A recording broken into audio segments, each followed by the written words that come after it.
What's up, Cavs Nation? Big rumors are swirling as the Cavaliers look to make some smart veteran moves this offseason, and one name that continues to surface is that of Al Horford. That's right, Big Al might be on the move, and Cleveland could be a landing spot. But should the Cavs really go after the 5-time All-Star? Let's break it down. But before we get there, do your boy a favor and smash that like button, subscribe to keep the NBA content coming, and hit that notification bell so you stay locked in all offseason. Who is Al Horford? Well, in case you've been living under a rock for the last 18 or so years, Al Horford is an 18-year NBA veteran known for his leadership, elite basketball IQ, and defensive versatility. Horford has spent the last 4 seasons with the Boston Celtics, with whom he won a championship with during the 2023-24 season. He has played crucial roles in multiple deep playoff runs. At 39, he's not the explosive all-star of his Atlanta days, but he remains a highly respected presence on and off the court. And while the off-the-court presence he brings to the table would be a solid addition, it's the value that he could truly bring on the court that could be a boon for a Cleveland team that desperately needs a reliable third big, one who can contribute somewhere in the neighborhood of 15 to 18 minutes per game come the postseason.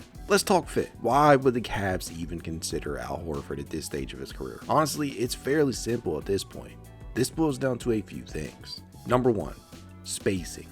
Al Horford has been able to sustain his NBA longevity through the reliance of the three-point shot. What began over the course of the 2015-16 season has kept him in the league for years. And for those unaware, through the first 8 years of Horford's pro career, he only attempted 65 total triples. Something must have clicked during the 2015 offseason, and Horford upped his volume in a major way. He attempted 256 total three-pointers in 2015-16 and knocked down a decent 34.4%. Not quite the model of efficiency, but definitely confidence inspiring. From that point on, he would attempt at least 3 or more per game in each of the following 9 years. He is coming off a 2024-25 campaign that saw him knock down 36.3% from beyond the arc, on really great volume at that. 5.2 attempts per contest. He was one of 14 centers to drill 100 or more triples this year, swishing home 114 in the process. He is exclusively a catch and shoot threat in this area. 306 of his 309 total 3-point attempts from the 2024-25 regular season were of the catch and shoot variety, and according to B-Ball Index, he plays within the 83rd percentile and catch and shoot 3-point shooting talent. Like most bigs, the bulk of his 3-point production does come from above the break, but he's also very comfortable in the corners as well. The fact that his 3-point shot making has routinely carried over to the postseason should be another reason that Cleveland pursues. He completed 40% of his triples in 11 appearances during the 2024-25 playoffs and is a career 39.1% from beyond the arc in the playoffs. It sticks. This level of floor spacing is hard to acquire on the market, and for a veteran's minimum at that. Number 2, defensive versatility.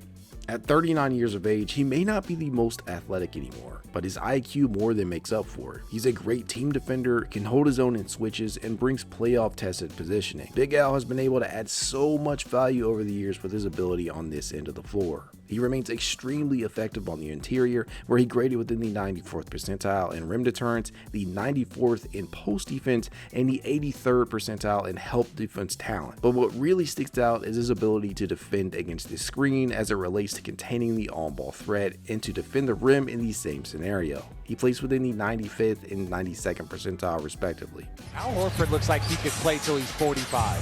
What he does, the way he plays, the way he takes care of his body, just so effective.